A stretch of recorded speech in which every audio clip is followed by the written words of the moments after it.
Gagala ka ba anytime soon? Yes, ito ang aking 11 travel essentials, mapa international man or domestic. Number 1 ay ballpen dahil malamang sa malamang meron kayong fill upan at mabuti nang merong nang dala. Number 2 ay shades. Syempre pang aura din yan. At ugaliin din magdala ng sariling shades para hindi naman kayo maghiraman. Pero okay lang din naman kung maghiraman kayo. Number 3, inflatable neck pillow.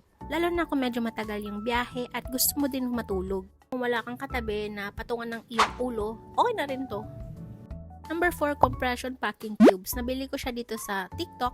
6 pieces na yan and grabe, super space saver talaga siya. Medyo mahal pero investment na rin yan kasi maganda naman yung quality. Number 5, universal adapter. Lalo na kung mag-i-international kayo. Medyo luma na yung sa akin kasi pinamana pa yan. Pero working naman. And maganda yung quality. Number 6, tripod.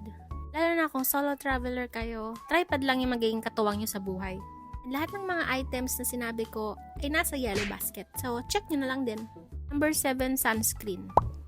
Remember, kailangan natin protektahan ng ating face from the sun. Kaya don't forget to wear your sunscreen. Number 8, power bank. Para hindi kayo matakot na malobat at hindi natin ma-miss-videohan ang mga ganitong klaseng memories. Number 9, cologne. Kaya ito ng alcohol pero nilagyan ko na lang ng cologne para naman palaging mabango. Number 10, alcohol. Hindi ko na kailangan i-explain. Alam nyo na dapat yan. And lastly, number 12 and most important one, microfiber towel. Mabilis niyang i-absorb yung mga tubig sa katawan nyo at mabilis din siyang matuyo.